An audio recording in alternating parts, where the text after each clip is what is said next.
যেদিন রুটি সবজি বানাতে ইচ্ছা করবে না সেদিন বানিয়ে নিতে পারেন এই একটাই রেসিপি। বানানো ভীষণই সোজা আর উপকরণও হাতে গোনা। স্কুল অফিসের টিফিন হোক কিংবা সকালের জলখাবার, একটা পারফেক্ট হেলদি টেস্টি রেসিপি। চলুন দেখে নেওয়া যাক এই চটজলদির টিফিন রেসিপিটার জন্য আমি এখানে 1 কাপ আটা নিয়েছি। ময়দা দিয়েও রেসিপিটা তৈরি করতে পারেন, তবে আটা বেশি স্বাস্থ্যকর। এরই সাথে সামান্য একটু নুন দিয়ে দিলাম আর দিলাম অল্প একটু জোয়ানটা এরকম 2 হাত দিয়ে একটু ক্রাশ করে দিয়ে দিলাম। জোয়ানটা দিলে হজমেও সহায়তা করবে আর খেতেও ভালো লাগবে। এবার এখানে দিয়ে দিচ্ছি 1 থেকে 2 চামচ মতন সাদা তেল বা রিফাইন্ড অয়েল। এবার এই সব উপকরণগুলো আটার সাথে খুব ভালো করে মেখে নেব। যেহেতু এখানে তেল আছে, তেলটা আটার সাথে খুব ভালোভাবে মিশিয়ে যেতে হবে। ঠিক এইভাবে মুঠোতে চলে আসবে, বুঝতে পারবেন যে এটা ঠিকঠাক মাখা হয়ে গেছে। এবার এখানে অল্প অল্প জল দিয়ে একটা ডো বানিয়ে নেব। যেমন আমরা রুটি পরোটার জন্য ডো মাখি, ঠিক সেরকমই একটা সফট ডো বানিয়ে নিতে হবে। আর আমি এখানে কিন্তু নর্মাল জলই ব্যবহার করেছি, কোনো রকম গরম জল ব্যবহার করিনি। তো ডোটা এখানে মাখা হয়ে গেছে। এবার ডোটা একটু রেস্টে রেখে দিয়ে বাকি প্রিপারেশানগুলো করে নেব।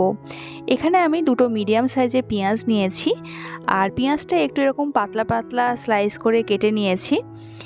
এবার পেঁয়াজটা একটু আলতো হাতে এইভাবে মেখে নেব, যাতে পেঁয়াজের স্লাইসগুলো পুরোপুরি খুলে যায়। এবার এখানে কিছু উপকরণ দিয়ে দেবো। সবার প্রথমে একটু নুন দিয়ে দিলাম, আর এখানে দিয়ে দিলাম অল্প একটু জিরে গুঁড়ো। এর সাথে দিয়ে দিলাম অল্প একটু ধনে গুঁড়ো, আর দিলাম এখানে অল্প একটু কাশ্মীরি লঙ্কার গুঁড়ো। এর সাথে একটু কাঁচা লঙ্কা কুচি দিয়ে দিলাম। এখানে কাঁচা পাকা 2 রকম লঙ্কাই আছে। আর এখানে দিচ্ছি 2 চামচ সুজিটা এখানে কেন দিচ্ছি আপনাদের বলে দিচ্ছি। যেহেতু এখানে পেঁয়াজের সাথে নুনটা দেওয়া হয়েছে, তো নুনটা দিলে পেঁয়াজ থেকে একটু জল ছাড়তে পারে। সেই জলটা এখানে দেওয়া সুজিটা পুরোপুরি অ্যাবজর্ব করে নেবে, মানে পেঁয়াজ থেকে যে জলটা ছাড়বে সেটা এই সুজির সাথেই মিশে যাবে। তো সব কিছু আবারও ভালো করে একটু মিক্স করে নিয়েছি। তারপর এখানে একটু আদা দিয়ে দিচ্ছি। আদাটা এরকম গ্রেট করে দিচ্ছি, তবে আদার কিংবা আদার পেস্টও ব্যবহার করতে পারেন। তবে আদাটা এরকম লাস্টেই দেবেন, নাহলে আগে দিলে সব কিছু ভালো করে মিক্স করার সময় আদাটা তিতকুড়ে হয়ে যেতে পারে। সবশেষে একটু ধনেপাতা কুচি দিয়ে দিলাম এবং আবারও সব কিছু একটু ভালো করে মিক্স করে নিলাম। অপরদিকে ডোটা দেখে নেব।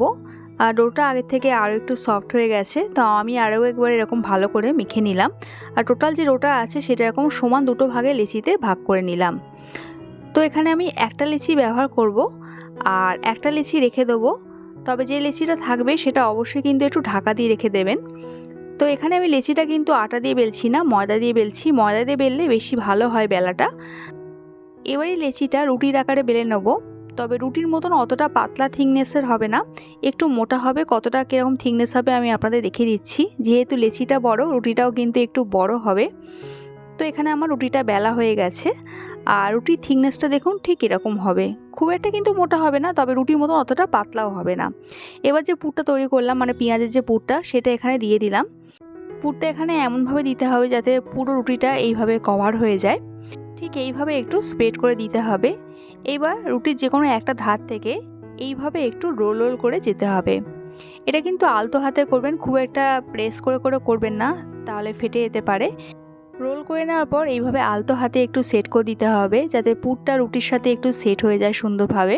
এবার এই পুরভরা রুটিটা মাঝখান থেকে এইভাবে একটু কেটে নেব। ঠিক যেভাবে আমি দেখাচ্ছি এইভাবে একটু কেটে নিতে হবে। সমান দুভাগে যতটা সম্ভব করা যায় একটু কেটে নিতে হবে। তারপর একটা ভাগ ঠিক এইভাবে একটু রোল করে যেতে হবে, ঠিক যেভাবে আমি এখানে দেখাচ্ছি দেখুন। এরপর শেষ প্রান্তটা এইভাবে একটু সাইডে যদি সিল না হয়, এইভাবে একটু উল্টো দিক করে একটু প্রেস করলে কিন্তু এটা সিল হয়ে যাবে সুন্দরভাবে। তারপর 2 সাইডে এরকম একটু হাত দিয়ে একটু প্রেস করে দিতে হবে, যাতে এটা সুন্দরভাবে সব কিছু সেট হয়ে যায়। যেহেতু এটা আটার তৈরি, খুব সহজেই কিন্তু এটা ফোল্ড করে সিল হয়ে যাবে। অপর ভাগটাও আমি একইভাবে করে নিলাম। এবার এগুলো আমি বেলে নেব। আর এখানেও কিন্তু আবারও আমি ময়দা দিয়ে বেলছি। একটু বেশি করে 2 সাইডে ময়দাটা দিয়ে দিতে হবে, তারপরে এটা বেলে নিতে হবে পরোটার আকারে। খুব একটা গায়ের জোরে এটা বেলতে লাগবে না, যেহেতু পেঁয়াজের পুরটা ভেতরে আছে, আলতো হাতে এটা বেলে নিতে হবে। আর একটু মোটা থিকনেসের হবে, সেরমভাবেই বেলবেন, তাহলে খেতে বেশি ভালো হবে। ঠিক এরকমই হবে, আশা করি দেখে আপনারা বুঝতেই পাচ্ছেন। এবার এটা ভেজে নেব। তাওয়াটা খুব গরম হলে তবেই দেবেন, নাহলে কিন্তু আটকে যেতে পারে। গ্যাসের ফ্লেমটা মিডিয়ামে রেখে 2 সাইড 30 সেকেন্ড করে একটু সেঁকে নেব। এতে তেলটা কম ব্যবহার হবে। তো দুদিকটা এখানে আমার সেঁকা হয়ে গেছে। এইবার এরকম 1 চামচ মতন তেল চারধারে এইভাবে একটু স্প্রেড করে দিয়ে দিলাম। তারপর সাইড থেকে এরকম একটু প্রেস করে করে যেতে হবে, যাতে কোনো অংশে একটুও না কাঁচা থাকে, খুব ভালোভাবে এটা ভাজা হয়ে যায়।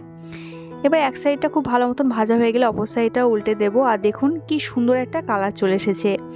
অপর সাইডটা ভাজার জন্য আরও 1 চামচ মতন তেলের এইভাবে একটু স্প্রেড করে দিয়ে দিলাম। আর আবারও একটু এরকম চারধারটা এরকম প্রেস করে করে সেঁকে নেব বা ভেজে নেব।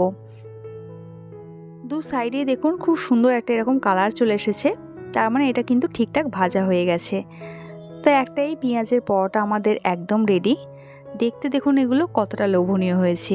পেঁয়াজের এই পরোটাগুলো খেতে কিন্তু ভীষণই সুস্বাদু হয়। আর এটা খাওয়ার জন্য আলাদা করে কোনো রকম সবজি তরকারি এমনকি টমেটো কেচাপেরও প্রয়োজন পড়বে না। বাড়িতে আটার পেঁয়াজ থাকলে এইরকম একটা লোভনীয় পরোটা কিন্তু ঝটপট রেডি হয়ে যাবে, যেটা সকালে জলখাবারও খেতে পারেন, স্কুল অফিসের টিফিনেও দিতে পারেন। আমার আজকের এই পেঁয়াজের পরোটা রেসিপি যদি আপনাদের ভালো লাগে, একটা লাইক কমেন্ট করা রইল। দেখা হচ্ছে আবার এক নতুন রেসিপির সাথে। সবাই সুস্থ থাকবেন, ভালো থাকবেন।